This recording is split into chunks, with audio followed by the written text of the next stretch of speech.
All right. How did the homework go? Everybody get a hello world thingamajiggy working on something, either the online GDB thing or another IDE of your choice that I'm not going to support, but if that's what you want to use, that's fine with me. Okay.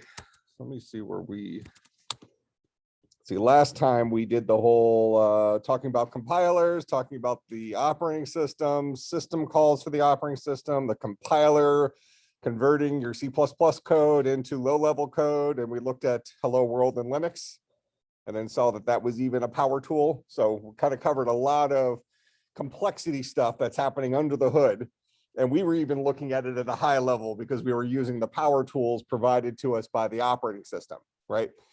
Hey, I know how to display stuff onto the screen, which is a lot easier said than actually done. You know, when you do the 450 class, our systems programming class, we actually do we write the beginnings of an operating system in there.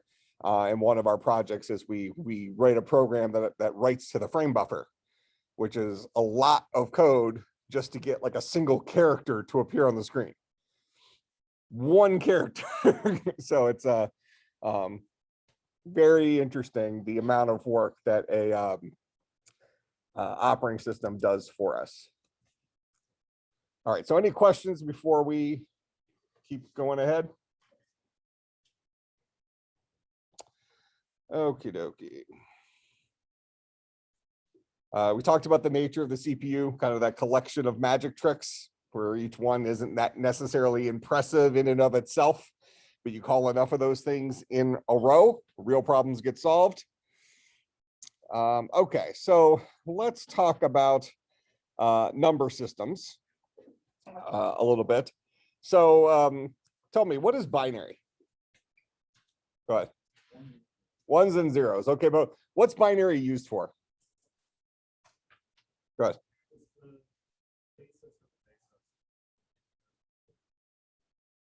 Okay. If I wanted to could you represent your age in binary? Yeah. I mean, what number system do you all prefer? Decimal, right? So, you know, our common numbering systems for computers are binary, octal, decimal, and hexadecimal. All right, hexadecimal is base 16. We're going to talk about those over the next couple of classes, and we'll interweave some programming in. So we're kind of just doing some programming and some background stuff with the understanding I've kind of used last lecture as our foundation, that everything we're talking about has something to do with programming. Even though you don't feel like you're writing a lot of code yet, I promise we're putting it on top of a sound foundation made of iron instead of a foundation made of quicksand. Okay, very important thing. You'll thank me later. All right, so what do we use decimal for? What are number systems for? Good. Okay, but just in general, number systems is when we remember things and we need to express meaning to other people. If somebody says, you know, how much is this cheeseburger? And you say it's $5. That number 5 in decimal represented meaning, right? It had semantic meaning associated with it. Why did we choose decimal? Why do human beings like decimal? 10 fingers, 10 toes, kind of compatible with us, right? Why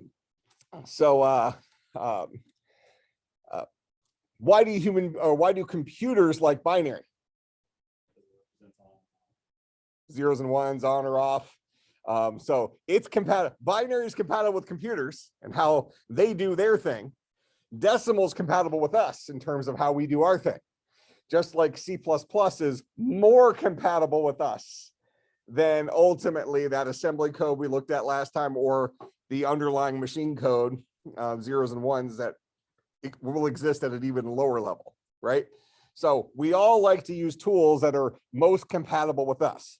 We'll throw the octal and hexadecimal in there later, because there's a good reason why those two specific bases, base 8 and base 16, are common in computers.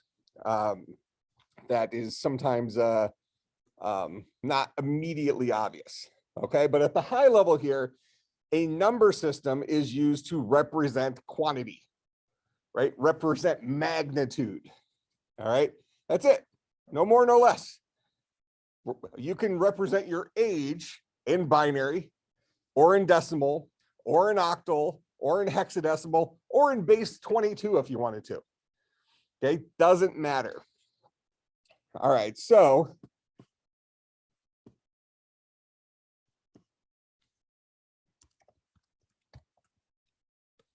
well, let's do convert. Let's do binary to decimal first.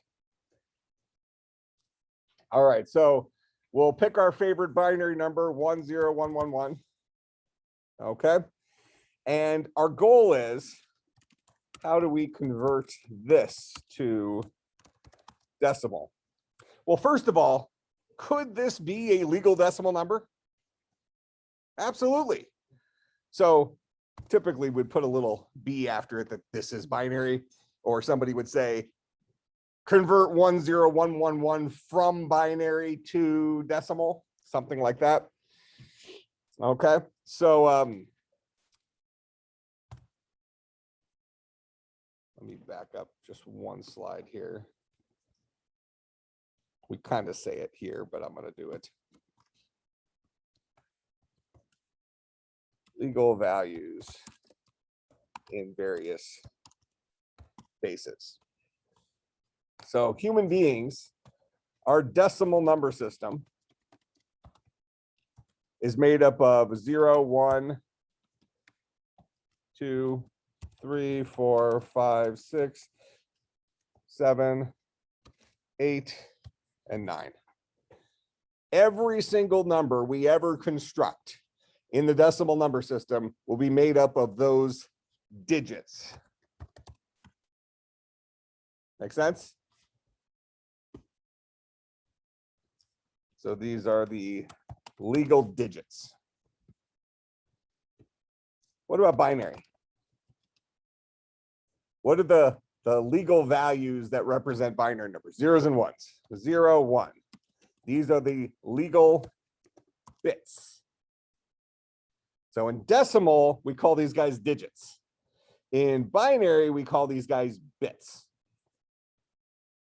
Now I'm going to give us a generic statement here that the legal values, that's called the legal building blocks, of a number in base n is 0 through n minus 1. So base 10 was 0 to 9, base 2 was 0 to 1, base 8, 0 to 7, base 16, 0, say 0 to 15, but all those 2-digit values, 10, 11, 12, they have too many characters in them. We need one character representation. So we actually, with hexadecimal base 16, 0 through 9, and then A through F. A is a 10, B is an 11, C is a 12, so on and so forth. And we'll see that as examples, but we're going to stick with binary initially. Okay. We're dealing with octal. 0, 1, 2, 3, 4, 5, 6, 7. These are the legal octets. That's what they're called for octal, the octets. Now, realistically, as a human being, we could probably just call all of these guys digits and we pretty much know what we're talking about, right? If I'm writing a number in a certain base, they're the digits of that number.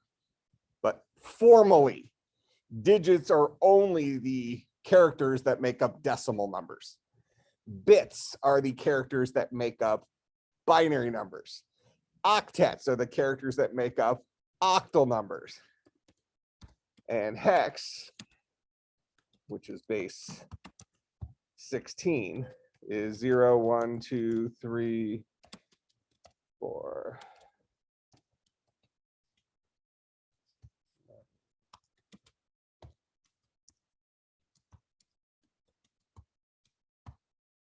Those guys. These are the legal hextets.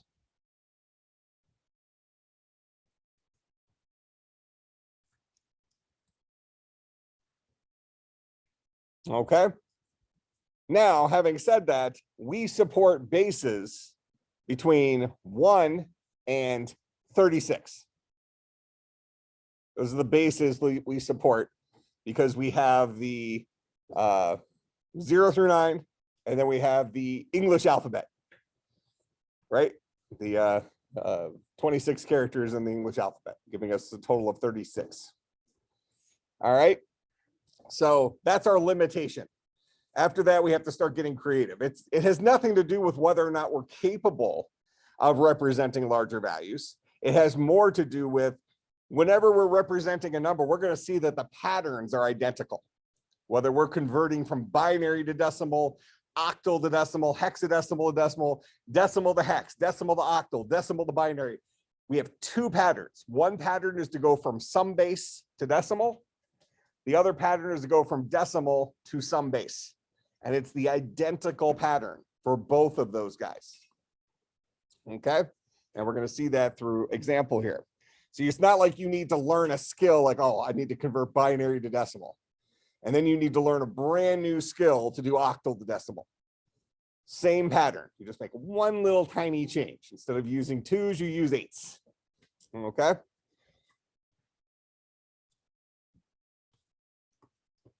So if we're going to convert a binary number to decimal, a number like 10111, the first thing we're going to do, I'm going to write this down here and spread it out some.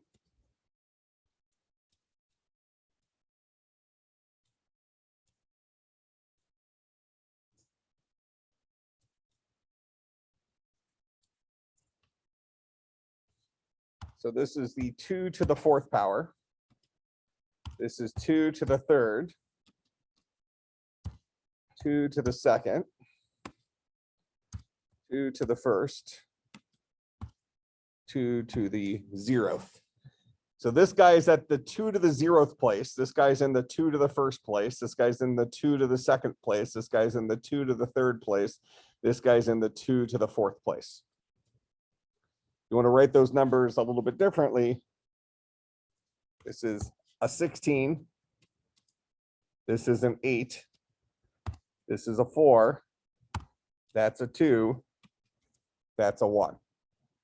The far right value is in the 1's place. 2 to the 0 is the number 1. 2 to the 0th power is a 1. Since we're dealing with binary, times 2 gives us the 2's place. Times 2 gives us the 4's place. Times 2 gives us the 8's place. Times 2 gives us the 16's place. If we were dealing with octal, this would be 8 to the 0's power, which is still the 1's place. Times 8 gives us the 8's place. Times 8 gives us the 64's place, so on and so forth. The same pattern. All right. So then how do we do the math? This is 1 times 16 plus 0 times 8 plus 1 times 4 plus 1 times 2 plus 1 times 1. And then you do all that math. And that gets you the number 23. So this is the binary representation of the decimal number 23. That make sense? Go ahead.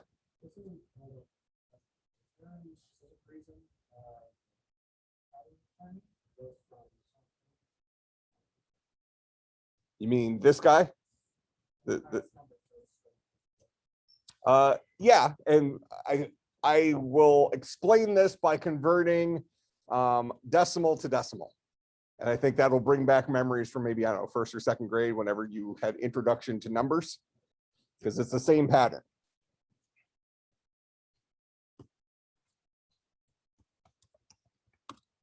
Decimal to decimal, which we might say a complete waste of time, right? Because we all know if I'm going to convert the number 128 decimal to 128, we got it. We got it. We don't have to do work, but the point is we can do work. All right. So let's say 128 decimal to decimal. So we have a 1, a 2, an 8. This is the 10 to the 2's place. This is 10 to the 1's place. This is 10 to the 0's place. This is the 100's place, 10's place, 1's place. All right, and this is something we had in 3rd grade. So this 8, we have 8 1's, we have 2 10's, and we have 1 100's. Add these guys all together, we have 100 times 1 plus 10 times 2 plus 1 times 8. And that's going to give us 128. Okay, the identical pattern. This is how our numbers work. When we write a number out, the far right value is the least significant digit, lowest magnitude value. This guy here has the least impact on the total magnitude of this large number.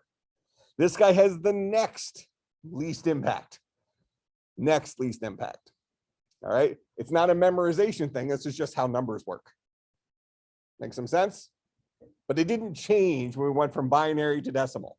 I mean, none of us would do this, but this is how our decimal number system works. This goes right back to that example from the first day of class when I said one of the problems with learning to program is that human beings are such good problem solvers that we often find it that we have trouble describing or articulating how we solve problems. We've been using decimal numbers our whole life, right? Ever since we learned to count or whatever. And we've gotten so used to it that we've actually forgotten the details of how those numbers are built. Is that just lightning? Is it supposed to storm? Oh man, I tell you what, I don't remember which day this was last week, but I'm a very avid golfer. And I was leaving the golf course the other day, and I'm at River Club, the country club, about 5 minutes from here. And this, you know how like when you could hear lightning when it hits the ground, and but you know how you like know when it's like super close where you could taste it. And then this tree got hit. I had to be 20, 30 feet from me. Maybe it was a little farther than that, but I mean, I saw the tree smoldering after the strike. And then the whole rest of the day, you're just shocking yourself on stuff. You're like, you're electrically charged. Yeah, that woke me up. I had trouble sleeping that night. I was walking out. Yeah, we had just finished before the Noah's flood. Yeah, because it rained. It seemed like it rained like 3 inches in, I don't know, 45 seconds. It just rained so hard for like in no time. And then it was sunny again until the lightning strike. All right, so in any case, you'll learn, and as Emily pointed out, I get off topic often, but it's almost always amazing. So in any case, we've been used to using decimal numbers our whole lives, but we've just kind of sort of forgotten how they work, right? Because we kind of learned them in a different way. We didn't necessarily learn that underlying mechanics of our number system. We learned it through practice, right? Somebody showed us the 2, and then, the little kid sitting there, he's, I don't know, how old are you when you start learning what numbers look like? 7, 8, 12 years old? You're little, right? You're little, and mom holds up a flashcard. That's a 2, or that's the color blue. That kind of stuff. So we learn through practice. We learn by identifying, but ultimately over time, we start building up numbers, and we understand the patterns at a level of intelligence that is this, but is a level of abstraction above this, kind of like our operating systems, kind of like what we looked at last class, where C++ might look complex, but it's still way better than an assembly code. And we knew that assembly code was actually a low-level code that was still a power tool if, as opposed to it being written in machine language, not taking advantage of an operating system. Human beings like power tools. We like to abstract things to make things easier for us. So when you think about counting, when you think about your number system, you're not dropping down to this level and really considering that as your number system. Even though we now see it, we all believe that's how decimal works. Make sense? But that's also how binary works. That's also how octal works. So if we keep going down the line here. So let's do 1327 from octal to decimal. So we have 1, 3, 2, 7. This is 8 to 0, 1, 2, 3, 8 to the 3, 8 to the 2, 8 to the 1, 8 to the 0. And the reason I came up with this 3 here is I counted from the right. This is the 0's place, the 1s, the 2s, the 3s. Just typing it was easier to start filling it in from the left. All right. So that's my math problem. So 8 to the 3rd place is what, 256? Oh, 512. So this is the 512's place. 64's place. 8's place. 1's place. So this is 512 times 1 plus 64 times 3 plus 8 times 2 plus 1 times 7. Oh, this is my multiplication in here. 727.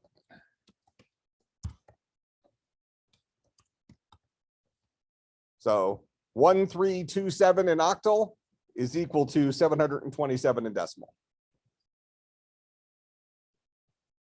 Go ahead.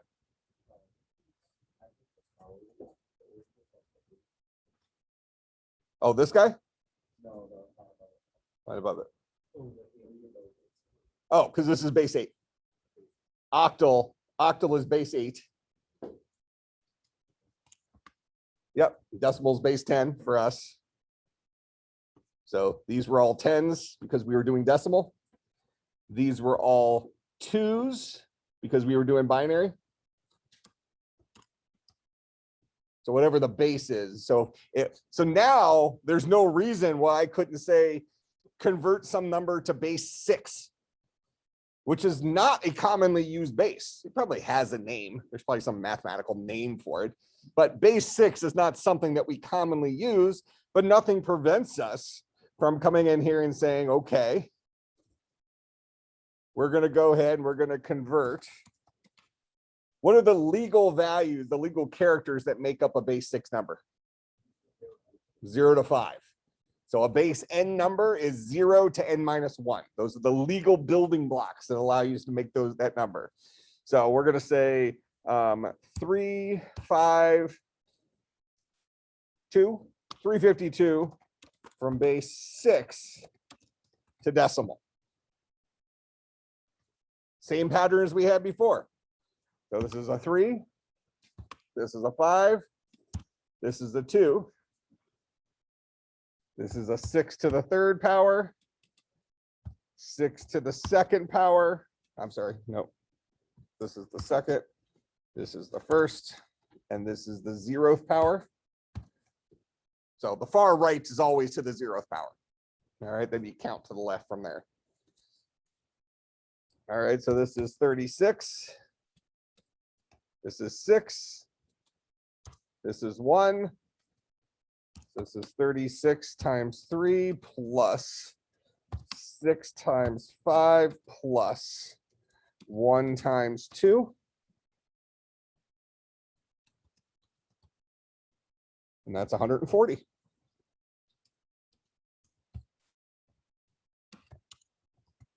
In decimal.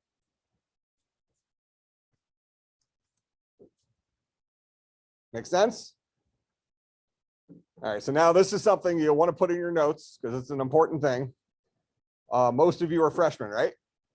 So presumably you're going to have me for 4 years, or if you're one of our scholars, you're going to have me for, well, also 4 years because you'll finish the master's degree and the bachelor's in 4 years. But if you go on to do a master's, you'll have me for like 5.5 years.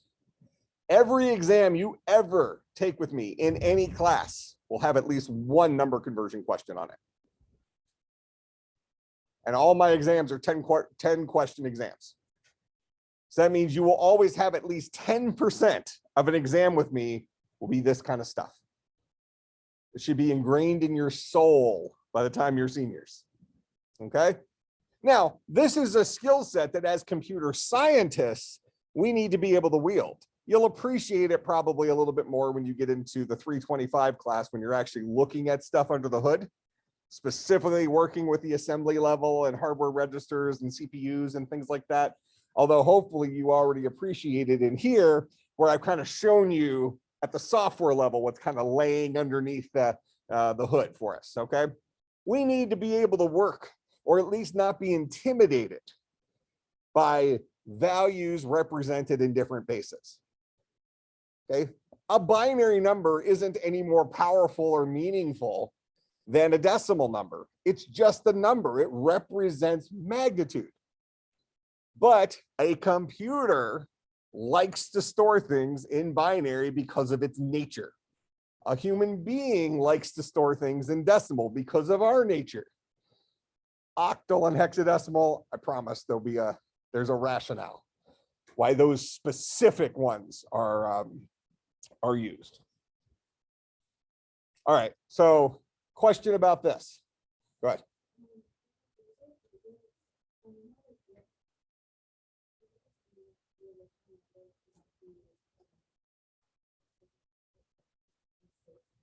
Yeah, this wouldn't work. So she's saying, is that a legal base 6 number? The answer is no. Because if you're dealing with a base 6 number, the only legal characters are 0 to this number minus 1. So 362, well, it actually wouldn't be 362, where that's how we would read it in decimal, but the value 362 in base 6 is not a base 6 number. It's an illegal value. All right, because we cannot use the number 6 in a base 6 value. Breaks how numbers work. So 5 is the largest single, it's probably sestet. I think it's sestet. Go ahead.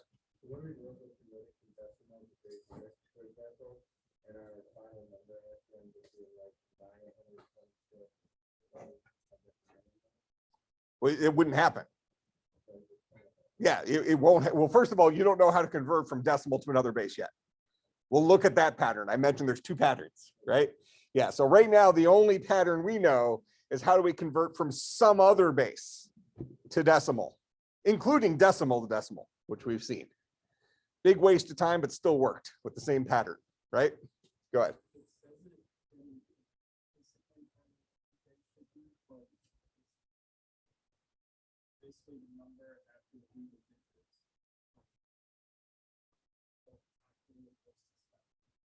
Because octal is base 8.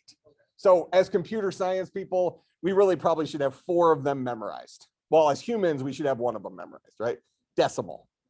And we can get by our whole lives as a human being just operating with decimal, right? You're not going to walk into a Subway at some point and they're going to charge you your meal in binary. Oh, maybe in the future, who knows? we'll see. But we can, as human beings, we have a given, we know base 10. We don't even think about it as being base 10, that's just our world, right? So now as computer scientists, we've added to that list that binary means base 2. Octal means base 8. And hexadecimal means base 16. Those are the important values to us as computer scientists. Base 6 still works, but we don't know the name of it. Yeah. Yep.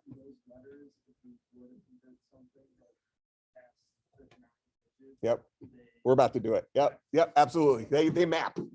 Yeah, they absolutely map. No, it's great when you ask a question ahead of the answer, because then it shows that you're going down the right mental path of, oh, I'm actually paying attention, I'm learning this and stuff like that. Oh, but what happens if I bump into this next little wall? You have a question?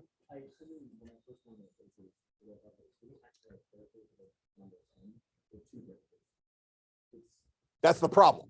The number 1 and 0 is 2 things long, and that doesn't work for us, because then how do we read that number? Do you read it as a 1 and a 0, or do you read it as a single cluster that is 1, 0? That's why we switch anything that is 2 characters long to something that is a representation of it that's 1 character long. A 10 becomes an A, an 11 becomes a B, a 12 becomes a C, and we can go all the way up to the end of our alphabet, Z's, right? And then if we wanted to get really creative, we can set some sort of rule and say, well, we're going to use the lowercase letters first, and then we'll switch to the uppercase letters. That lets us go a little farther, right? So an uppercase A is actually would be a 27. Is that right? 37 for the base, because 0 through 9 are already taken up. Yep. So we could make that work, right? As long as we have enough unique symbols. And then if you just wanted to create a chart, you'd have little stars and smiley faces, and switch over to the emojis, and which would get, isn't that really weird how we've become a society of emojis? Our most modern compiled programming language is Swift, which is a language Apple made. And we'll talk about it at some point, but if you were an Apple-based developer writing stuff for iPhone or for Mac, the language you historically would have used is a language called Objective-C, which looks a lot like C++, but it was, you had Apple versus Microsoft. So Microsoft went with C++, so Apple said, we're not going with Microsoft. So they went here, and that was their Objective-C. So the Apple developers, they weren't complaining about Objective-C. Really, Swift came out to try to get the Android developers who are writing stuff in Java to come over to the dark side and write stuff for iPhone and the Mac, because Swift looks a lot more like Java. But the punchline of this thing here is with Swift allowed you to have variable names that included emojis, which seems completely useless to me. It allows you to have emojis as your variable names. And then you go back through the history of society. You go back to like the ancient Egyptians, and they had hieroglyphics, right? And then we move towards, let's call it our modern day conventional natural languages. And now we're going back to hieroglyphics. So at some point in the future, there's going to be, some society is going to be trying to, figure out what our emojis mean. Except instead of it being chiseled on a wall, they'll be looking at some, backed up chat, some Facebook post or something like that. All right. So let's look at something in hexadecimal.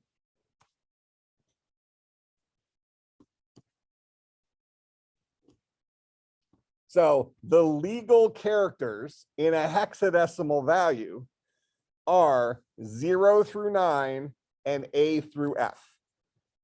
And those officially are called the hextets. All right. I'll never ask you questions like that. My exams don't deal with like memorization vocabulary stuff.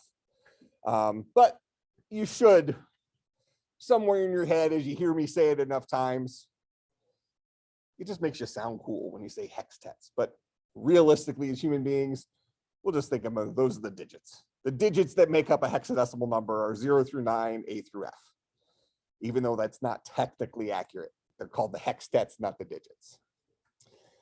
So let's make up, we'll start off with something that doesn't have the letters in it. So we'll do a 1928. 1928 from hex to decimal. So this is base 16.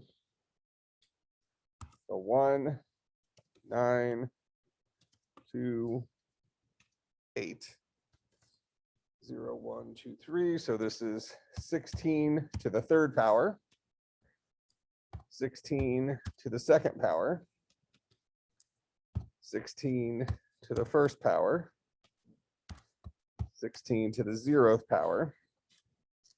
This is that 16, that's 1, that's 16, that's 60, no, it's 256, that's 4096. Yeah, 4096. Should be 256. Yeah.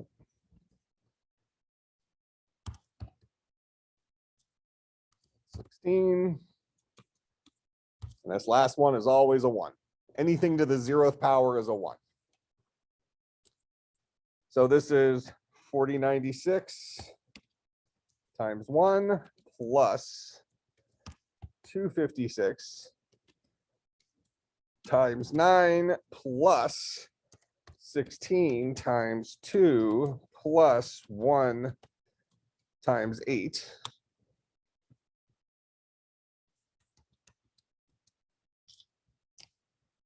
So that's 6440 in decimal. So 1009, well, 1928 in hex is equal to 6440 in decimal. Those are the same magnitude values represented in 2 different bases.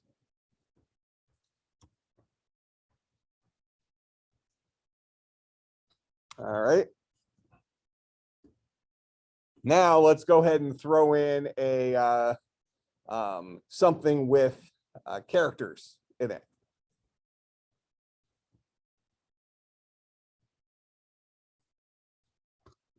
BAD from hex to decimal. So again, this is base 16. So we have B, A, D,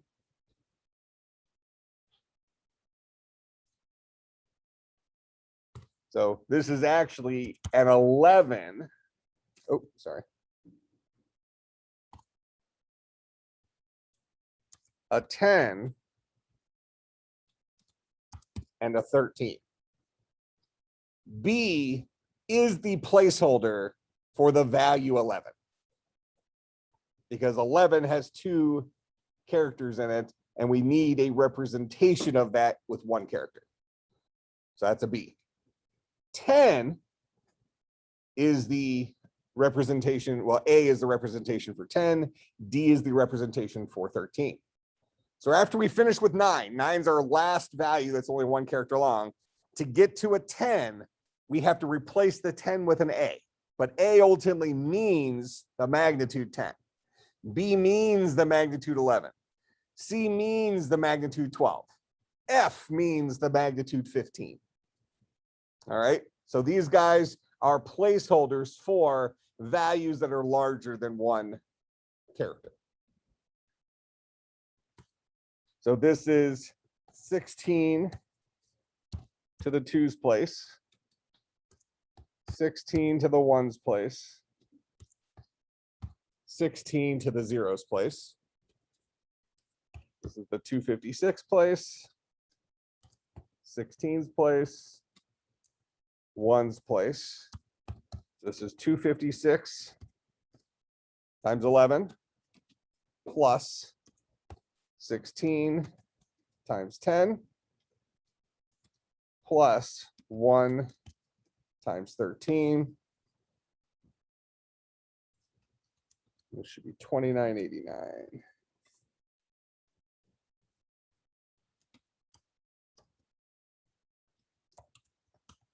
$29.89 in decimal. Make sense? Identical pattern over and over and over again to go from some base to decimal. If we wanted to go with base 30, we would just go deeper into the alphabet in terms of legal characters. But we would follow the identical pattern. All right, any questions about that? So now let's look at the other pattern. What if we want to go the other direction? We want to go to decimal to some base. So let's reverse what we looked at here. So we had the number 23, and we want to turn it into its binary equivalent.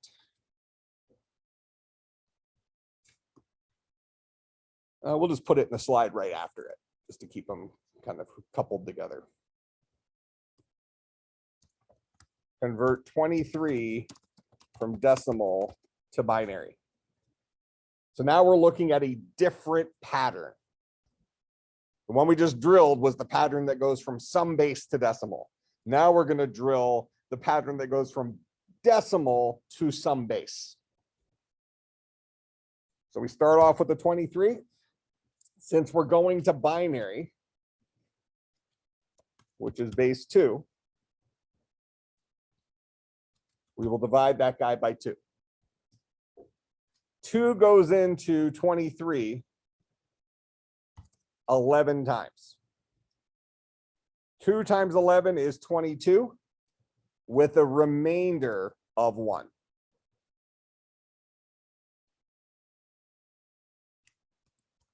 (11) divided by 2. 2 goes into 11 5 full times. 5 times 2 is 10 with a remainder of 1. 5 times 2 is 10. It takes 1 more to get us to an 11. 2 goes into 5 2 times. 2 times 2 is 4. It takes 1 more to get us to a 5. So that's a remainder of 1.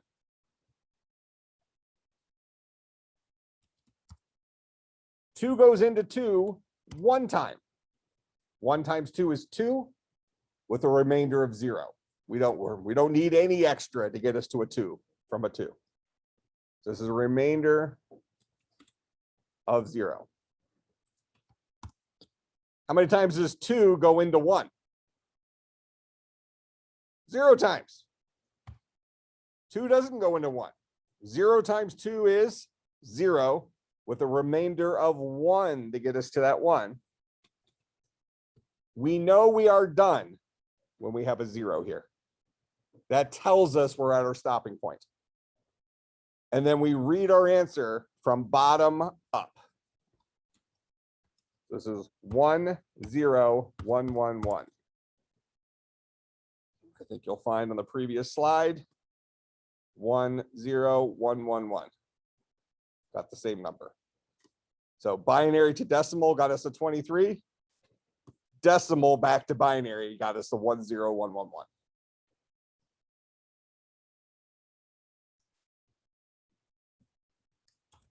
Go ahead. Oh, for quantum computing? Well, qubits would, I guess, technically be a base 3. You have 0, 1, or spin. I don't know that a numbering system would. I don't think it's related, because a qubit is, we are representing values in 1 of 3 bits, but it's not using base 3. It's still using base 2. It's just using 3 bits to represent it. I would say that's the most accurate answer I can give you now. 10 years when we're doing quantum computing stuff, they already exist today, but like Google and things like that have it.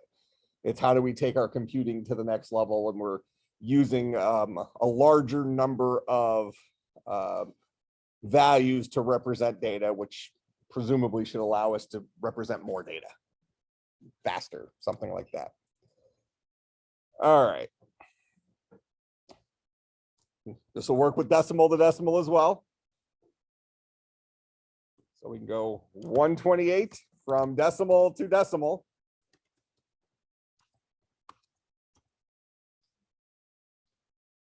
So this is where the crossover is, right? Because we can use, to go from decimal to decimal, we can use either pattern. They both work. To go from a base to decimal, we use one pattern. To go from decimal to a base, we use the other pattern.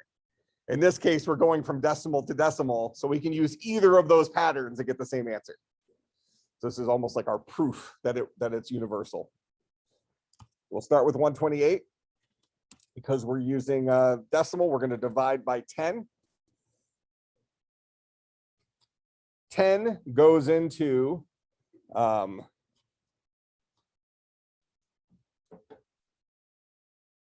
12, 13 times? No, 12 times. 12 times.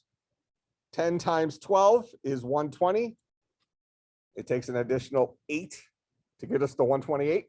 So we have a remainder of 8. 12 divided by 10. 10 goes into 12 one time. 1 times 10 is 10, with a remainder of 2 to get us to 12. 1 divided by 10. 10 goes into 1 0 times. 0 times 10 is 0, with a remainder of 1 to get us to 1. We know we're done because we hit the 0. We read our answer from bottom up, 128.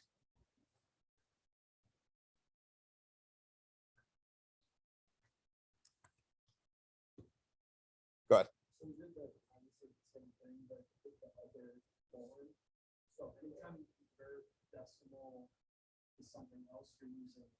This pattern. Other pattern won't give you the right answer. Okay. Yeah. Yeah, you can give it a shot. But it's like, yeah, it's no.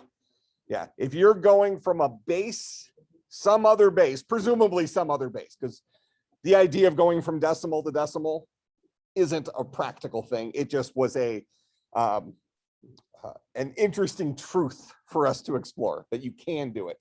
But if you're going from some other base to decimal, you will do that using the other pattern. Some other base. Well, here, this is the better example. Some other base to decimal, you'll use this pattern. If you're going from decimal to some other base, you'll use this pattern.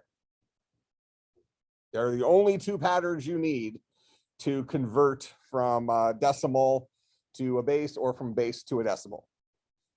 I will show you a third trick that only works for octal, hexadecimal, as well as base 32. But that's the rationale. When I show that to you, that's the rationale of why octal and hexadecimal are popular, because there's a shortcut for those specific ones.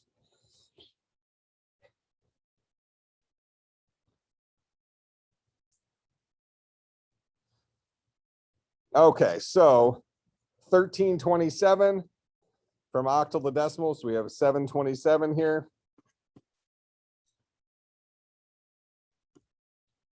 727 from decimal to octal. Again, remembering this is base 8. All right, go ahead and take a couple of minutes and try to solve this one on your own, and then I'll do it. So see if you can follow the pattern we've just been practicing.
All right.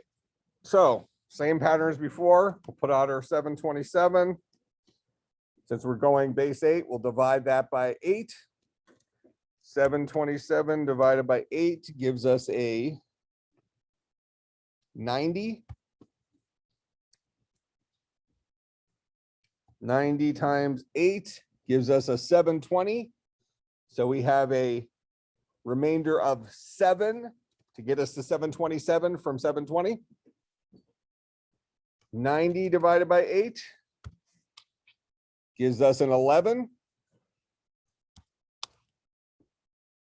11 times 8 is an 88 with a remainder of 2 to get us to 90. 8 goes into 11 one time. 1 times 8 is 8 with a remainder of, hold on a second. I've done something wrong.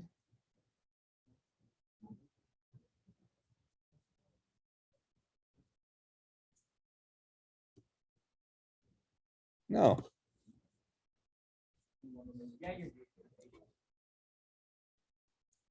That gives me a 3. Oh. I had the wrong number in my head. 1 divided by 8 gives me a 0. 0 times 8 is 8 with a remainder of 1.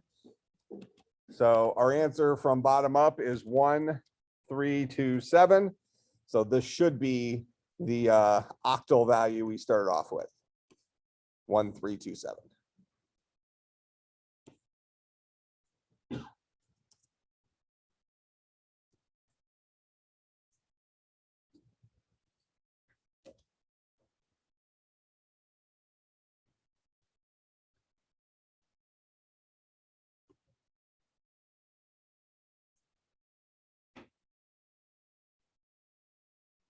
Okay. This one.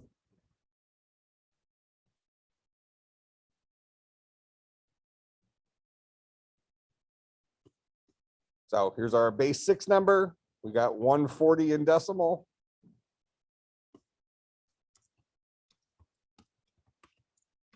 The base 6. 140 divided by 6 gives me a 23.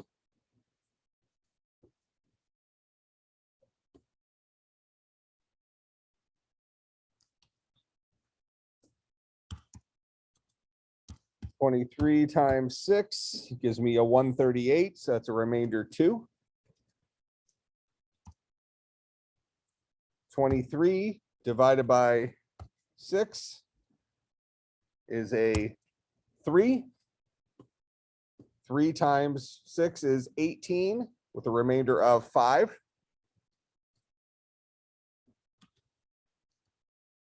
3 divided by 6 is 0. Remainder 3. Should give me 352.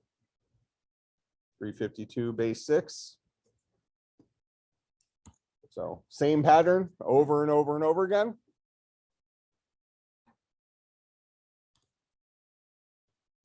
(6440) in decimal to hex.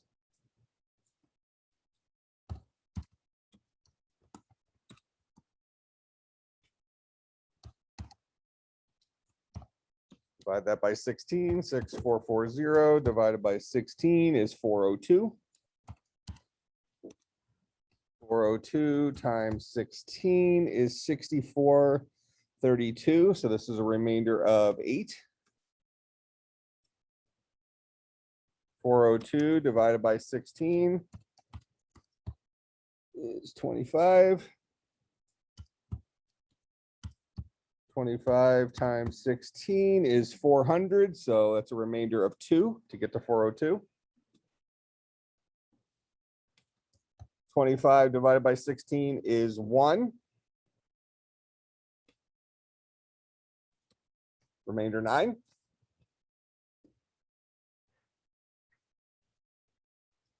1 divided by 16 is 0. remainder 1.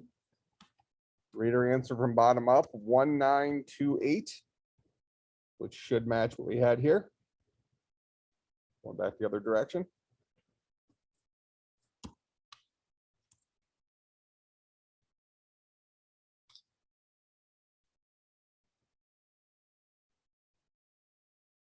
All right.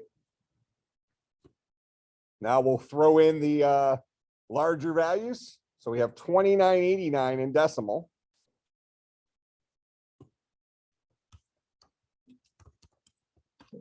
We're taking this to hex, which is base 16.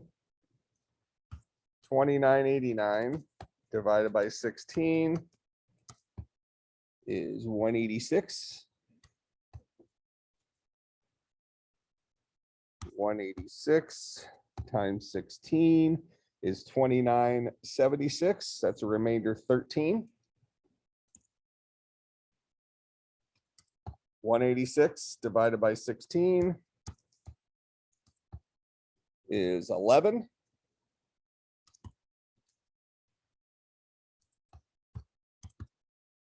That's a 176, remainder 10. 11 divided by 16 is 0, remainder 11. We read our answer from bottom up, but we notice here that, oh, some of these, in fact, in this case, all of these are 2 characters long. So I need to map them. This is a B. This is an A. This is a D. You have to map them to the characters. This is a BAD.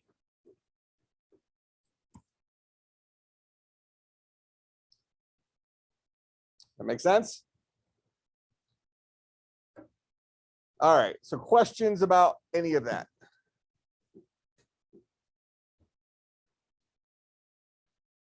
So we've just covered a lot of stuff that we didn't know walking into class today, and saw that we can accomplish it with exactly 2 patterns. Now, you can do the whole binary conversion thing, kind of brute force in your head and kind of say, okay, well, you know, I can go up to this many until I hit the next power of 2, and then this many until I hit the next power of 2. You can fake it, but these 2 patterns will work every single time. And before long, we're going to implement these 2 patterns in code to actually write code that will accomplish this. We're not quite ready for that yet. We haven't like done if statements yet, but soon. All right. But this is a process that we can automate. We can write our own code to do this stuff. So now let's talk about the shortcuts. Octal and hex are powerful because they allow for quick conversion to and from binary.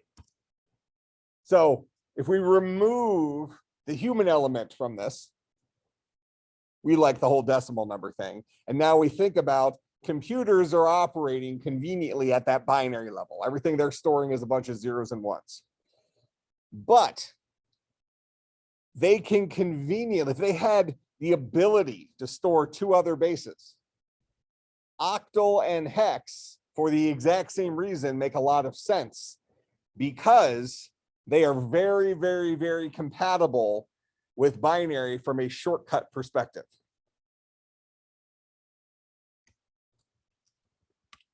What are the legal characters in octal? 0 to 7, right?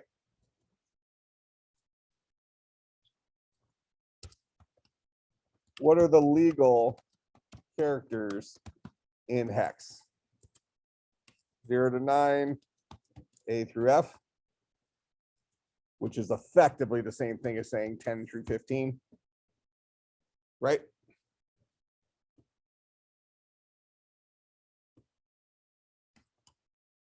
What is the octal? Sorry.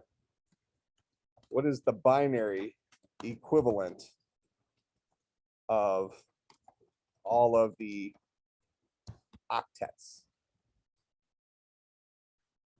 So 0, 1, 2, 3, 4, 5, 6, 7. Those are all of our octets, right? These are the legal characters that exist inside of octal values. So I'll start here at the 7. The binary value for 7 is 1, 1, 1. This is 1 in the ones place, 1 in the twos place, 1 in the fours place. 4 plus 2 plus 1 is 7. 6 is 1, 1, 0. 5 is 1, 0, 1. 4 is 1, 0, 0. 3 is 0, 1, 1. 2 is 0, 1, 0. 1 is 0, 0, 1. And 0 is 0, 0, 0. I happen to be writing them all in 3 bits to represent these. But notice here that I have covered every permutation of how you can write things in 3 bits. No more, no less. Using 3 zeros and ones, I can represent exactly 8 unique values, 0 through 7. Is that why, like 4-bit? Well, 4-bit, you mean base 4? Yeah. Base 4 wouldn't be used. It could be used, but it doesn't follow this trick. Yeah. But 4 bits is what we're going to deal with next for hexadecimal. Yeah. So this is 3 bits. 3 unique bits gives us the entire octet field for octal in its entirety, no more, no less.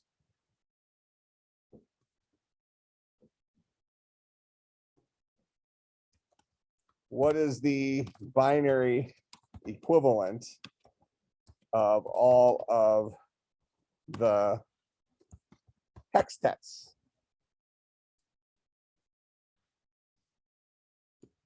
I'll probably do this in 2 separate columns.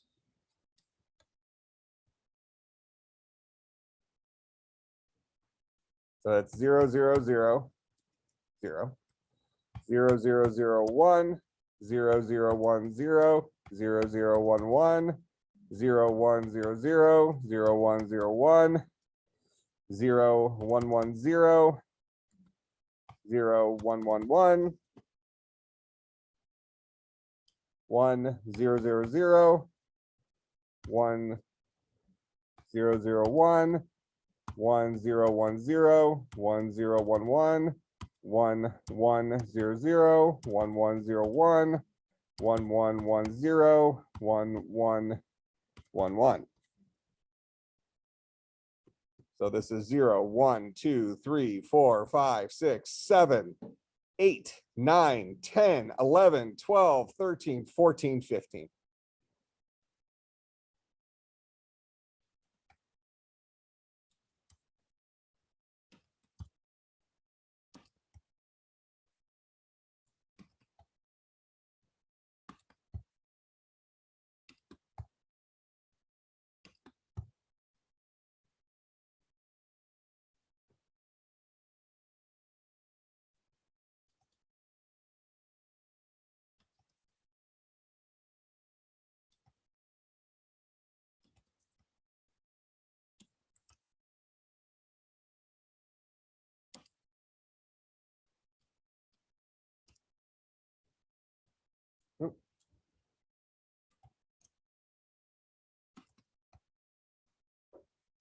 So we can use 4 bits to fully describe all of the hextets.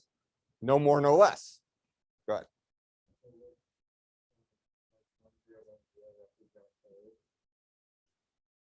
A would, yeah, this is A. And I'll show you how we can use this in a second. So right now I'm showing you the why. Why is octal and hex popular? This is the mathematical rationale for why. in 3 bits, I can fully represent all of the octal values, and I use up all 3 bits of that space in its entirety. I don't have any permutation of 3 bits that I didn't use. Similarly, with 4 bits, I was able to represent all of the hextets, fully utilizing every permutation of 4 bits. Similarly, even though we don't use this yet, if we went to base 32, you can fully represent all of the values for base 32 using 5 bits. And then we run out of letter convention stuff for the conversion. But so what does this allow us to do? This allows us to conveniently convert from binary, octal, hex. So if I randomly took a binary number, something like that, and I wanted to give the octal version of that,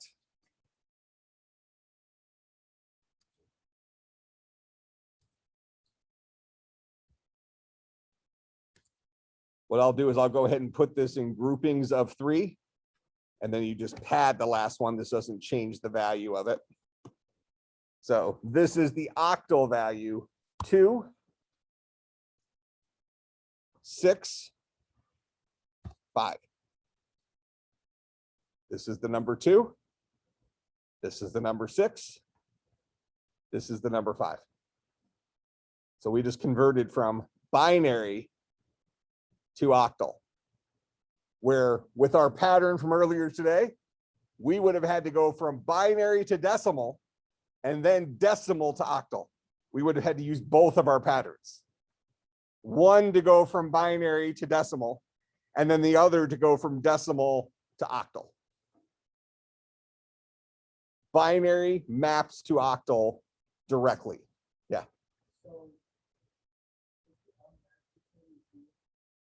Yeah, because you don't have to. You just start with the right-hand side. This is my first grouping of 3. This is my next grouping of 3. This is my last grouping of no more than 3.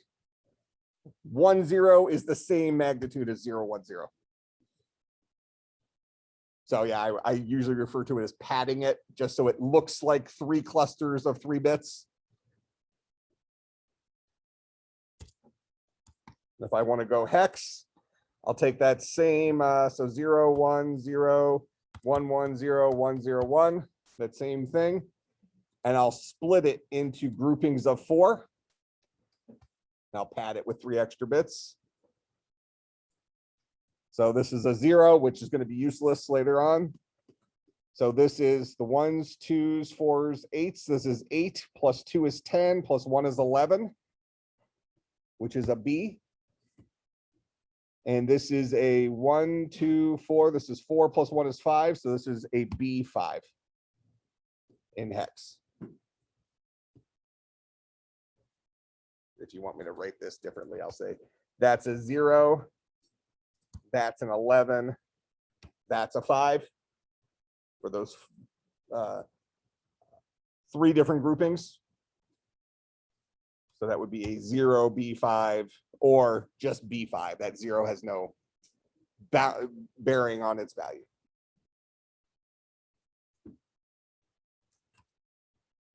All right, make some sense?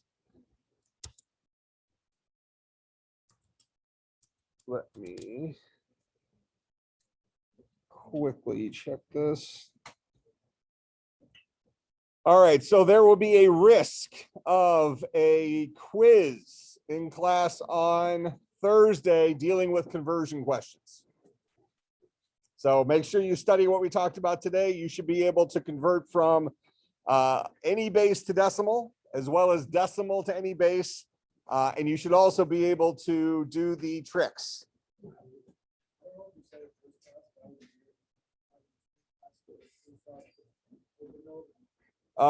They're usually closed note. I'll talk about it before each test and stuff, but they would be closed note unless I otherwise said.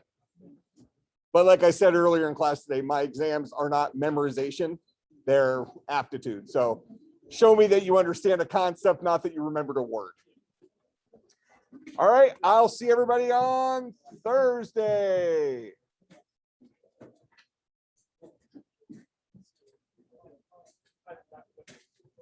Are we allowed to use like a calculator for like if it's like dividing? Oh yeah. Okay. You can use your cell phone or whatever for a calculator.